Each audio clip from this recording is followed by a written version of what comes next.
आता मुख्य झाड कुठं राहील तुमचं? मुख्य झाड राहिलं खाली आणि वॉटर शूट चालले त्याच्यावर. हं? तुम्हाला याच्यावर फळ करायचे असतील तर याला 2, 2.5, 3 वर्ष लागत आहे. काय खाद्य शिल्लक हा मग स्टोरेज सगळे निवडलं ना, वडलं ते स्टोरेज सगळे निवडलं. पण तरी पण काय काळजी करण्यासारखं नाही. ते छाटणीमध्ये व्यवस्थित दाबून देतील, ते फळ कमी राहील पण पैसे होऊन जातील चांगले. वॉटर शूट दाखवायची. आता हे मुख्य खोड आहे, त्याला आलेला 1, 2, 3, 4, 5, 6, 7. हे वॉटर शूट हा त्याला फळे नाही येणार, त्याला फळं येऊ शकत नाही. वॉटर शूटला कधीच फळं येते नाही. ते पूर्ण 2 वर्ष त्याला मॅच्युरिटी येऊन द्यावं लागते, तेव्हा फळं येतात. हे असे झाले ना, वरचं म्हणजे तुमच्या मुख्य पांठीतलं बळ आहे का सगळं हे खातं.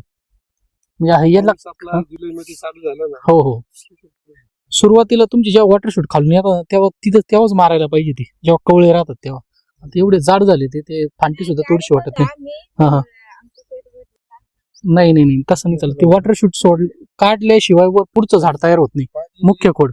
आम्ही क्रमाने सोडित होतो. आता हे बहुतेक पाण्याने झाले. हा जास्त पाणी. फार 6 तास हे कसं आहे, लई लिमिट पाणी लागत. नाही नाही, लई निवांत काम आहे. लई गडबड करून आता हे मेन वॉटर शूटच एवढे आहे का त्याला ते झाडच दिसणार त्याचं. काही झाडांचं काही झाड चांगली. हा, त्याचा उपयोगच नाही काही. त्याला 2 वर्ष थांबावं लागेल त्याला फळ काढायचं म्हणले वॉटर शूटला. Water shoot